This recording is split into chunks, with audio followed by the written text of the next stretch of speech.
त्याप्रमाणे Mumbai porters and dock and general employees union त्यांनी पत्र लिहून कळवलं की गोदी कामगारांना घरं मिळाली पाहिजे आणि त्याची सुनावणी झाली आणि त्या सुनावणीच्या वेळेला शेटे साहेब त्या ठिकाणी उपस्थित होते.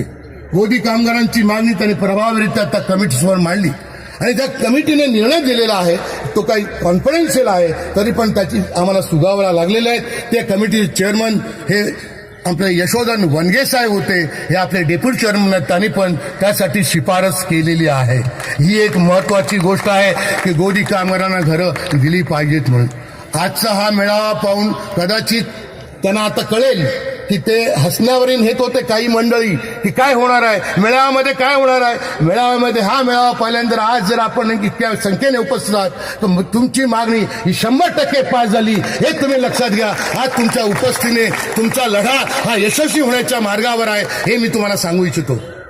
अजूनही आपल्याला हा लढा झाल्यानंतर उद्या काय आपल्याला किल्ला मिळणार नाही हे लक्षात घ्या.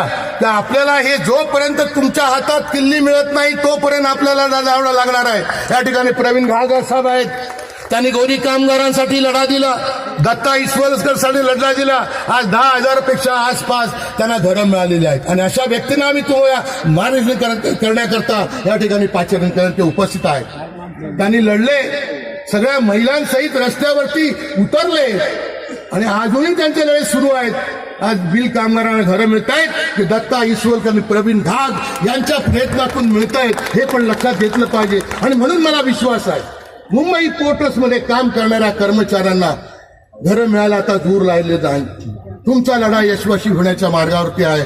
आपले नेते डॉक्टर शांतीपडे साहेबांच्या नंतर आपलं यशस्वी नेतृत्व एस के शेटे साहेब ऍडव्होकेट हे चांगल्या रीतीनं काम पाहत आहेत.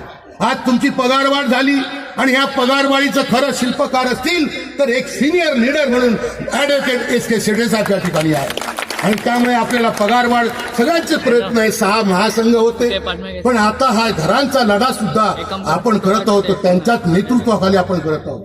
जरी 6-7 युनिट्स असल्या तरी त्यांनी ऍडव्होकेट एस के शेटे साहेबांचं नेतृत्व स्वीकारलेलं आहे. ज्या ज्या वेळेला कधी लढा असतो त्यावेळेस त्यांची आठवण करतात आणि ते त्या लढ्यात असतात आणि तो लढा यशस्वी होतो हे मी तुम्हाला सांगू इच्छितो. आणि